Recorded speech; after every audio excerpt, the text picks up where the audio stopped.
오늘 우리가 봉독한 이 말씀을 가지고 이 산지를 내게 주소서의 제목으로 말씀의 은혜를 같이 나누겠습니다. 따라합시다. 이 산지를 내게 주소서. 이 산지를 내게 주소서. 예수를 믿는 것은 예수님을 나의 왕으로 영접한 이후에 주의 말씀에 순종하고 주님과 교통하고 동행하는 삶을 사는 것입니다. 그런데 자연히 예수 믿는 신앙생활은 그리스도인에게 어떤 갈등을 우리에게 늘 줍니다. 그럼 뭔가 하면 예수 믿어 신앙의 결심으로 살 것이냐, 아니면 내 현실을 따라 살 것이냐 하는 그런 갈등이 우리에게 늘 존재한다는 것입니다. 그러니까 어찌 보면 내가 어떤 결정을 앞두고 현실적인 결정을 할 것이냐, 아니면 합리적인 결정을 할 것이냐, 아니면 신앙적으로 믿음의 결정을 할 것이냐, 이것을 우리가 늘 고민하게 된다는 거예요. 이게 바로 우리의 영적 전쟁이 되는 것입니다. 여호수아서는 가나안 땅을 정복하는 그런 전쟁사입니다.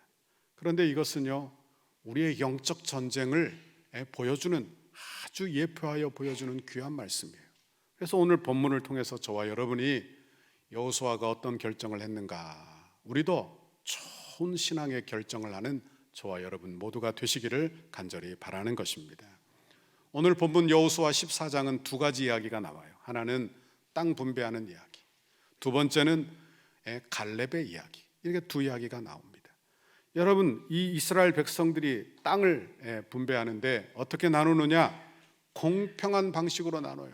그 방식은 바로 제비 뽑기 방식입니다. 제비를 뽑았다, 이 말은 어떤 뜻인가 하면 운에 맡겼다, 복걸복이지, 이거 이야기를 하는 게 아니에요. 여러분, 제비를 뽑았다는 이 말은 어떤 뜻인가 하면 하나님의 절대 능력, 절대 주권, 그 능력에 맡겼다는 의미를 갖는 것입니다. 그러니까 사람의 공헌도에 따라서 땅을 더 많이 주고 또 지파가 많으니 땅을 더 많이, 이런 게 아니라 그저 하나님의 주권대로, 하나님의 처분대로 하나님이 하신다, 이걸 의미하는 거예요. 이것을 지금 이행하고 있다 하는 것입니다. 우리는 공평하기가 참 어렵죠. 살면서 그걸 느끼지 않습니까? 내 자녀를 양육할 때도, 교회 일을 할 때도 내가 공평하게 뭔가 한다 하지만 내가 공평하지 않은 사람이라는 것은 우리 자신이 너무나 잘 알아요. 팔이 어디로 굽어요? 모르세요? 팔이 어디로 굽어요? 밖으로 굽는 법 봤습니까? 안으로 굽어요. 왜? 안으로 굽는 게 자연스러운 일이에요. 그러니까 나는 내 공평이라는 것은 항상 내게 기울고요, 내 자식에게 기울고요, 그리고 내 가족에게 기울기 마련이에요. 그러니까 나는 공평한 사람이 아니에요. 여러분, 그러니 우리는 공평하신 하나님을 신뢰하고 의지해야 할 줄 믿습니다. 나는 공평한 사람이 아니니까 내가 주의 일을 할 때는 언제나 하나님의 뜻을 소중히 여기는 거예요. 그게 공평한 방법이에요. 5절 말씀을 보세요. 5절 읽어봅니다. 시작. 이스라엘 자손이 여호와께서 모세에게 명령하신 것과 같이 행하여 그 땅을 나누었더라. 이 말씀이 뭘 이야기하는 줄 압니까? 하나님의 명령대로 했더니 아무런 문제가 없었다, 이야기하는 거예요.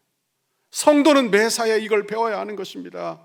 내가 직장일도 할 수 있고요, 교회일도 할 수 있고, 가정일도 할 수 있어요. 그러나 우리가 해야 될 일, 여러분, 문제가 있을 때마다 생각해야 될 일, 그것은 뭐냐? 내가 하나님의 뜻대로 해야 되겠구나. 이 노력이 우리 가운데 늘 있어야 할 줄 믿습니다. 저는 문제가 있을 때마다 늘 강단에 문제를 가지고 올라와 기도합니다. 사람을 선택할 때나 중요한 결정을 내릴 때나 늘 주님께 올라와 기도해. 하나님 도와주세요. 하나님 도와주세요. 내 뜻이 아니라 주님의 뜻을 이루게 해주십시오. 그렇게 기도해요. 왜? 저는 목회하면서 깨닫습니다. 하나님의 뜻이 가장 좋구나, 하나님의 때가 가장 빠르구나. 그러니까 다른 꾀 부리를 하지 않고 그저 하나님 앞에 엎드려 기도해요. 하나님 도와주세요. 응답받으면 아무 문제가 없어요. 응답받으면 평강해요. 여러분도 그렇게 하시기를 바랍니다. 여러분도 그렇게 하세요. 그런데 제비 뽑기를 누가 주관하는지를 보세요. 14장 1절에 보니까 이것은 이스라엘 자손이 가나안 땅에서 얻은 기업 곧 제사장 엘르아살과 눈의 아들 여호수아와 이스라엘의 자손 지파의 족장들이 분배하는 것이라. 그래서 분배한 것이니라. 그래서 그러니까 여기에 세 부류의 사람이 등장해요. 첫 번째 누가 나와요? 제사장. 앞을 보세요. 제사장 누가? 엘르아살. 두 번째 여호수아, 눈의 아들 여호수아. 세 번째 이스라엘 자손의 지파의 족장, 세 사람. 그러니까 여호수아는 누구예요? 여러분, 그 당시의 지도자예요. 그러면 제일 먼저 나와야 마땅하지 않느냐, 그런 말씀이에요. 그런데 첫 번째 나오지 않고 두 번째 거론되고 있는 거예요. 이게 뭘 의미하는지를 봐야 하는 거예요. 여호수아는 자신의 직분을 높고 낮음으로 보지 않았어요. 그리고는 정복 전쟁이 끝나고 나면 이제는 다른 시대가 올 것을 알아요. 그때는 지도자가 자기가 아니라 말씀을 다루는 제사장이 지도자라는 걸 아는 거예요. 그리고는 협력차 위치에 쓰고 있는 것입니다. 땅을 분배하는 것 민감한 일입니다. 왜? 재산이 생기는 거예요. 재산. 그죠? 재산 앞에 가면 다 민감하잖아요. 돈 앞에 가면 다 민감해요. 왜? 한번 분배하고 나면 그 지파의 재산이 되고 말 것이기 때문에 그래요. 그런데 이들이 모두 하나님의 절대 주권을 인정합니다. 그리고 이 신앙적인 결정을 하는 거예요. 하나님이 세우신 질서에 순종함으로 이 신앙적 결정을 하고 있다, 그런 말씀이에요. 여러분, 하나님의 나라를 세우는데 서로 이렇게 동력하며 그 질서 아래서 순종하고 있더라 하는 것입니다. 이게 얼마나 중요한 자세인지 몰라요. 갈렙이 바로 그런 사람입니다. 갈렙은 하나님의 나라를 위하여 여호수아에게 협력하는 좋은 동역자예요. 본문에 나오는 갈렙은요, 우리가 잘 알고 있습니다. 여호수아와 함께 가나안 땅을 정탐했던 사람 중에 한 사람이에요. 그러니까 출애굽 당시에 이스라엘 백성들이 가나안 땅 입구까지 가서 가데스 바나의 지역 그 앞에서 각 지파별로 한 사람씩 뽑아 12명의 정탐꾼을 보내어 그 땅을 정탐하게 했어요. 그런데 10명이 되돌아와 그 땅을 악평합니다. 우리는 안 됩니다. 우리는 안 됩니다. 그들은 장대하고 크고 우리는 메뚜기 같습니다. 장관을 세워 애굽으로 돌아갑시다. 이게 그들의 말이에요. 그러나 여호수아와 갈렙 말은 믿음의 말을 해요. 신앙의 선택을 해요. 신앙의 결정을 해요. 그리고 말하는 거예요. 하나님이 약속하신 땅이니 우리가 능히 들어가서 차지하리라. 그들은 우리의 먹이라. 이런 우리의 먹이라. 보십시오. 불평이 얼마나 무서운지. 10명의 불평이 전 국민의 불평이 되고 말았어요. 이스라엘 전체의 불평이 되고 말았어요. 그리고는 그들이 울며 불평하자 그들의 말처럼 그대로 되었는데 가나안 땅에 아무도 못 들어가고 다 광야에서 죽고 단 2명만 들어가게 되었는데 여호수아와 갈렙 그만 생존하게 된 거예요. 이게 뭘 의미하는지를 보세요. 40년 후에 가나안 땅에 들어갔습니다. 그러면 누가 제일 나이가 많겠어요? 한번 생각해요. 누가 제일 나이가 많아요? 여호수아와 갈렙. 그러니까 여호수아와 갈렙이 제일 어른이에요. 그 이유에는 아무도 없는 거예요. 그 이유는 아무도 없어요. 하나님이 그렇게 하신 거예요. 그리고 그 어른이, 이스라엘의 어른이 뭘 하고 있는지를 보세요. 갈렙은요, 그 이후에 아무런 기록이 나오지 않아요. 이게 뭘 의미하느냐? 여호수아를 묵묵히 도왔다. 여호수아를 묵묵히 도왔다. 지도자의 자리를 탐내지도 않고 불평하지도 않고 묵묵히 도왔다. 어떻게 이 일이 가능하냐?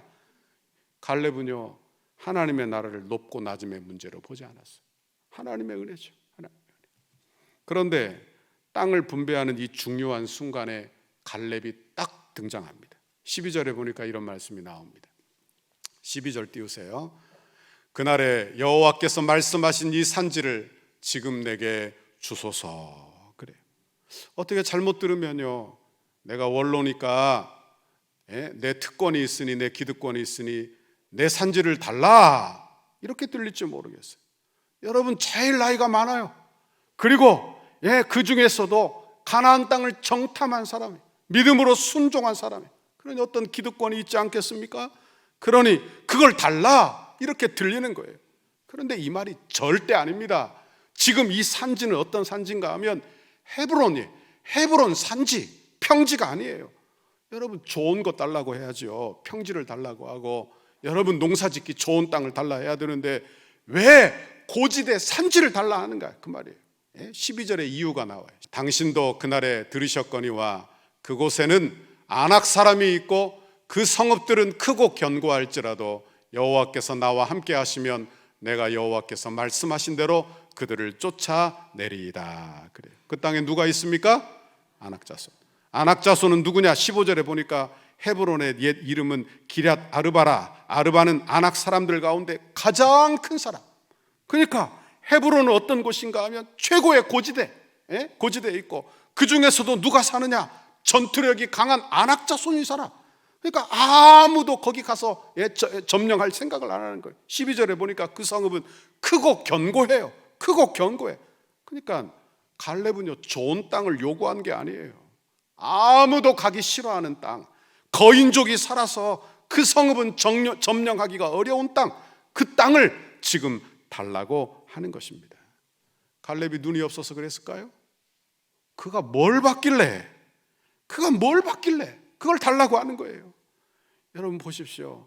내 눈에 보기 좋은 것을 선택하는 것보다 여러분 하나님이 주시는 것이 가장 좋다, 이걸 아는 거예요. 믿음의 사람은 그걸 아는 거예요. 여러분, 내가 눈에 보기 좋은 땅, 내 입에 단 것이 좋은 게 아니라 영적으로 눈이 밝으면 하나님이 주시는 것이 복이구나, 하나님이 주시는 것이 복이구나, 이걸 아는 거예요. 그리고는 그 땅을 달라고 하는 거예요. 그뿐만이 아닙니다.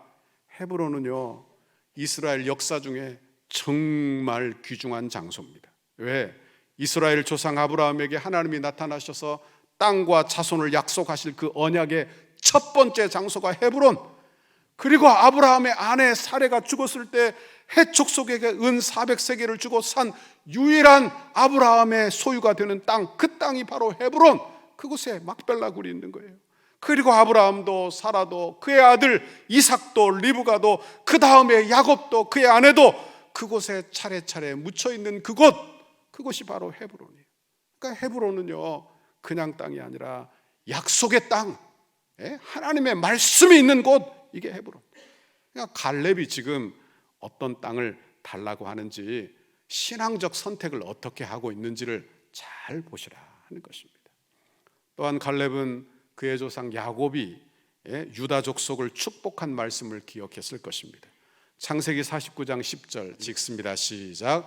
규가 유다를 떠나지 아니하며 통치자의 지팡이가 그 발 사이에서 떠나지 아니하기를 실로가 오시기까지 이르리니 그에게 모든 백성이 복종하리로다. 아멘. 여기 보면요, 규, 통치자, 이거 왕을 의미하는 거예요. 그러니까 왕이 어디에서 나오느냐? 유다 족속에서 나오는 거예요. 그런데 그 왕이 언제까지 왕 노릇하느냐? 실로가 오기까지. 이 실로는 메시아, 예수 그리스도를 의미하는 거예요. 그러니까 메시아 예수 그리스도도 어디에서 나오느냐? 유다 족속에서부터 나오는 거예요. 어떤 목사님이 이 구절을 주의하기를 이렇게 주의했어요. 갈렙이 왕족을 꿈꾼다, 이렇게 써놨어요. 왕족을 꿈꾼다. 그러니까 이 말씀을 잘 이해해야 돼요. 갈렙이요, 희생정신이 강해서 남들이 안 가는 땅을 달라고 하는가? 아니에요. 다른 것을 본 거예요. 헤브론 산지가 얼마나 좋은 땅인지 알게 된 거예요. 그 땅은 말씀이 있는 땅이요, 약속의 말씀이 있는 땅이요. 여러분, 약속이 있는 그런 땅이에요. 그러니까 희생 정신이 아니라 약속의 말씀을 선택한 것이다, 이렇게 말씀드릴 수 있다 하는 것입니다. 여러분, 우리의 믿음도 믿음의 선택을 저와 여러분이 하시기를 간절히 바랍니다. 우리는 합리적 선택하기가 너무 쉬워요. 현실적 선택을 하기가 너무 쉬워요. 그런데 신앙생활은요, 내게 주신 믿음으로 믿음의 선택을 하는 것입니다. 아멘. 믿음의 선택을 하는 거예요. 교회 나온다고 다 신앙의 선택을 하는 게 아니에요. 예배를 드린다고 다 신앙의 선택을 하는 게 아니에요. 우리는 합리적 선택에 늘 가까워요. 누구나 다 시키지 않으면, 주의 깊게 선택하지 않으면 합리적 선택, 그저 현실적 선택을 하고 사는 거예요. 그러니까 믿음으로 살지 않으면 믿음의 선택, 신앙의 결정을 하지 못한다 하는 것입니다. 여러분, 이사할 때도 신앙의 결정을 합니까? 아니면 현실적 선택을 합니까? 직장을 선택할 때도 현실적 선택을 합니까? 아니면 믿음의 선택을 합니까? 여러분, 내 자녀를 키워 결혼시켜요. 그러면 물론 자녀의 선택이지만 여러분, 그것이 현실적 선택입니까? 아니면 믿음의 선택입니까? 내가 어떤 일을 해요. 그런데 그 선택을 하는데 그것이 현실적, 합리적 선택이냐 아니면 믿음의 선택이냐 하는 거예요. 저와 여러분은 말씀을 의지하여 믿음의 선택을 할 수 있기를 간절히 바랍니다. 여호수아 14장 9절 이하에 보면 갈렙의 선택의 특징이 나와요. 제가 읽을 텐데 여기 보면 제가 파란색으로 줄 그어 놓은 게 있어요. 잘 보세요. 제가 읽습니다. 9절. 그날에 모세가 맹세하여 이르되 내가 내 하나님 여호와께 충성하였은즉 내 발로 밟는 땅은 영원히 너와 내 자손의 기업이 되리라 하였나이다. 10절. 이제 보소서 여호와께서 이 말씀을 모세에게 이르신 때로부터 이스라엘이 광야에서 방황한 이 45년 동안을 여호와께서 말씀하신 대로 나를 생존하게 하셨나이다. 오늘 내가 85세로 돼 나를 보내시던 날과 같이 오늘도 내가 여전히 강건하니 내 힘이 그때나 지금이나 같아서 싸움에나 출입에 감당할 수 있으니 그날에 여호와께서 말씀하신 그 산지를 지금 내게 주소서. 당신도 그날에 들으셨거니와 그곳에는 아낙 사람이 있고 그 성읍들은 크고 견고할지라도 여호와께서 나와 함께 하시면 내가 여호와께서 말씀하신 대로 그들을 쫓아내리이다 그랬어요. 그냥 땅을 달라는 게 아니에요. 여호와께서 말씀하신 대로 달라는 거예요. 이건 신약 성경도 그대로 이루어지는 거예요. 예수 그리스도께서 이 땅에 성육신하신 그 사건 말씀대로 이 땅에 오신 줄 믿습니다. 여러분, 그분이 십자가를 지시고 죽으세요. 그게 어떻게 이루어지느냐? 말씀대로 십자가에 죽으시는 거예요. 우리 예수님이 3일 만에 부활하십니다. 말씀대로 살아나신 줄 믿습니다. 여러분, 그분이 다시 재림하여 이 땅에 오실 거예요. 말씀대로 다시 재림하시는 거예요. 말씀대로.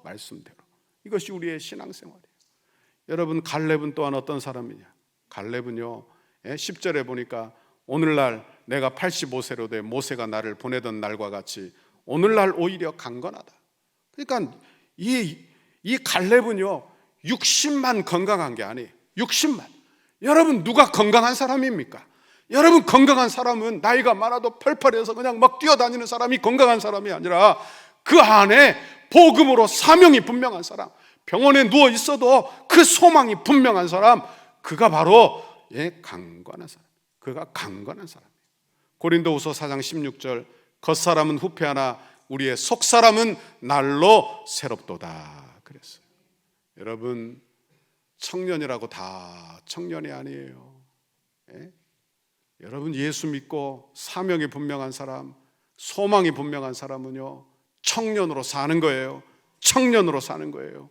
여러분, 그런 은혜를 저와 여러분 모두에게 주시기를 간절히 바랍니다. 이 산지를 내게 주소서. 이 산지를 내게 주소서. 이 고백이 여러분의 고백이 되기를 간절히 바랍니다. 이 산지, 그게 뭐가 있느냐? 여러분, 이 산지를 내게 달라고 하는 이 갈렙이 하나님의 약속의 말씀을 붙드는 거예요. 우리도 약속의 말씀을 붙들기를 바랍니다. 사도행전 16장 31절. 주 예수를 믿으라 그리하면 너와 내 집이 구원을 받으리라. 이건 약속이에요. 우리의 구원은요 반드시 나로 끝나는 법이 없어요. 나만 혼자 예수 믿는 법이 없어요. 내가 예수 믿으면 내 자녀도 구원 얻고, 내가 예수 믿으면 내 남편도 구원 받고, 아멘. 이게 구원의 특징이에요. 이게 구원의 특징. 그러니까 기도해야 돼요. 우리 교회 새생명 전도 축제가 시작됩니다. 오늘 VIP를 작정할 거예요. 그리고 기도해야 돼요. 하나님, 주 예수를 믿으라 그리하면 너와 내 집이 구원을 얻겠다고 주님 말씀하지 않으셨습니까? 그 약속의 말씀에 의해서 구합니다. 내 남편도 구원해 주십시오. 내 아내도 구원해 주십시오. 내 아들도 내 딸도 구원해 주십시오. 이렇게 기도하라. 이렇게 기도하라. 여러분, 이런 기도가 강력한 기도예요. 저는 개인만이 아니라 우리 교회도 시대적 사명이 있다고 믿습니다. 마태복음 28장 19절. 그러므로 너희는 가서 모든 민족으로 제자를 삼아 아버지와 아들과 성령의 이름으로 세례를 베풀고 내가 너희에게 분부한 모든 것을 가르쳐 지키게 하라. 볼지어다 내가 세상 끝날까지 너희와 항상 함께 있으리라. 아멘. 여러분, 우리 교회는요 말씀을 붙들어 전도하는 교회 되어야 할 줄 믿습니다. 선교하는 교회가 되시기를 간절히 바랍니다. 니고렌 목사님이 한국교회에 오셔서 이런 이야기를 했다는 소리를 제가 들었습니다. 지난 1세기 동안에 세계사적으로 가장 복받은 민족이 한국입니다. 그 중에서도 복받은 곳이 바로 한국 교회입니다. 이렇게 이야기했어요. 여러분 6.25 전쟁, 한국 전쟁이 1950년 맞습니까? 제가 찾아 1950년. 그러니까 지금은 2023년. 몇 년이에요? 몇 년 지난 거예요? 73년. 73년 만에 이 나라가 지금 이렇게 된 거요. 이건 기적이에요. 아멘? 기적이에요. 기적이에요. 선진국의 대열에 든 것, 이거 기적이에요. 한국 교회가 이렇게 세워진 것 하나님의 은혜입니다. 하나님의 은혜. 여러분 이런 은혜를 그저 가지고만 있지 말고 손을 펴서 흘러가게 하는 저와 여러분의 신앙생활 되기를 간절히 바랍니다. 이번에 우리 교회가 키르키즈의 교회를 세우고자 한다 할 때 우리 성도들이 기도하는 마음으로 기쁘게 참여하셨어요. 얼마나 많은 분들이 참여하셨는지 몰라요. 감사합니다. 그런데 키르키즈 아는 사람이 있어요, 없어요? 있어요, 없어요? 있죠. 김보현 선교사 한 사람 알잖아요. 그 외에 아무도 몰라요. 아무도 몰라. 그런데 왜 그곳에 물질을 보내야 됩니까? 왜 그런 곳에 교회를 세워 이렇게 하지 않고 온 성도들이 참여해서 교회를 세워. 이 교회가 해야 될 일이라고요. 교회가 해야 될 일. 우리 교회가 해야 될 일을 다음 세대를 세우기 위하여 물질을 흘려보내고 죽어가는 영혼들을 위하여 은혜를 흘려보내고 세계 선교를 위하여 은혜를 흘려보내는 곳, 이게 교회. 교회는요, 아껴서 살림하는 곳이 아닙니다. 아껴서 살림하는 곳이 아니에요. 그거 기억해야 해요. 손을 펴서 사명을 감당하는 곳이 교회예요. 이게 교회예요. 저는 매일매일 교회를 위해서 기도합니다. 하나님, 우리 교회가 교회되는 사명에 집중하게 해주세요. 우리 성도들이 교회되는 사명에 집중하게 해주세요. 우리는 이제 내부적인 관리 유지에만 신경 쓸 것이 아니라 자꾸 교회의 사명을 바라봐야 할 줄 믿습니다. 성도는요, 자꾸 내부적인 곳에만 신경 쓰고 어떻게 할 것인가 이거 할 게 아니라 교회의 사명을 바라보시기를 바랍니다. 교회의 사명을 바라보는 것. 그리고 어떻게 하면 한 영혼이라도 구원할까? 어떻게 하면 전도할까? 어떻게 하면 선교할까? 하나님 기뻐하시는 일을 어떻게 감당할까? 이게 우리의 기도 제목이 되시기를 간절히 바랍니다. 여러분은 합리적인 선택을 하고 사셨습니까? 아니면 현실적인 선택을 하며 삽니까? 신앙적인 선택으로 바꾸시기를 간절히 바랍니다. 신앙적인 선택을, 이게 신앙생활이에요. 이게 비로소 신앙생활이 되는 거예요. 여러분 무엇은 결정하든 이번 한 주간도 여러분 앞에 결정할 일이 많아요. 이 산지를 내게 주소서, 이렇게 결단할 때 하나님 주시는 믿음으로 신앙의 선택을 하는 저와 여러분 모두가 되시기를 주님의 이름으로 축원합니다. 축원합니다.